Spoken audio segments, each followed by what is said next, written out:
So today, I thought I would review Heart-Shaped Box by Joe Hill.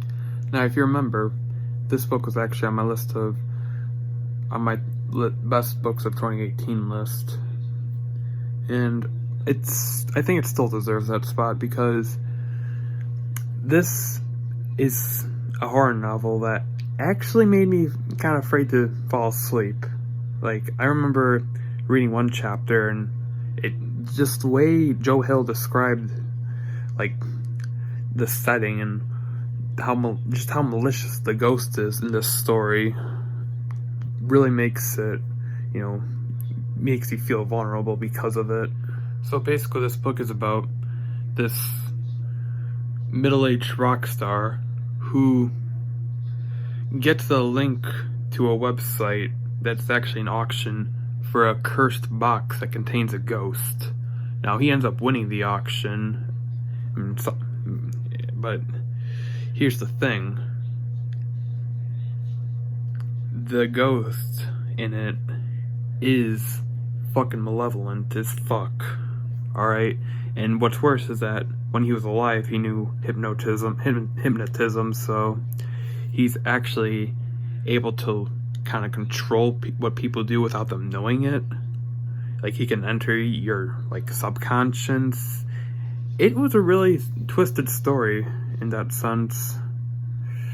And even though you find out that Jude was kind of an asshole and he's being punished because of it, the horror that he goes through in watching even people who had nothing to do with it die is really horrifying to just watch unfold. Like, it just gives an impending sense of doom. By the way, if you're wondering why I'm not looking at the camera, I'm using my iPhone to do this review, and I'm looking at this. I think it's also worth noting that Joe Hill is Stephen King's son. Also, one theory I have is that maybe Joe Hill was inspired by there's this thing called in Jewish folklore called a Dybbuk box, which is a box said to contain the spirit of a ghost. So I think maybe that's part of where he got his inspiration from. But yeah, that was my review of Heart-Shaped Box by Joe Hill.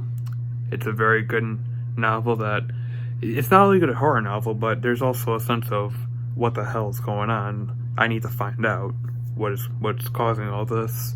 That will just drive you to turn the pages and with great anxiety, wondering where it's all gonna, not only where our heroes are gonna go, but what's gonna become of them, why it's happening. It's just a good novel.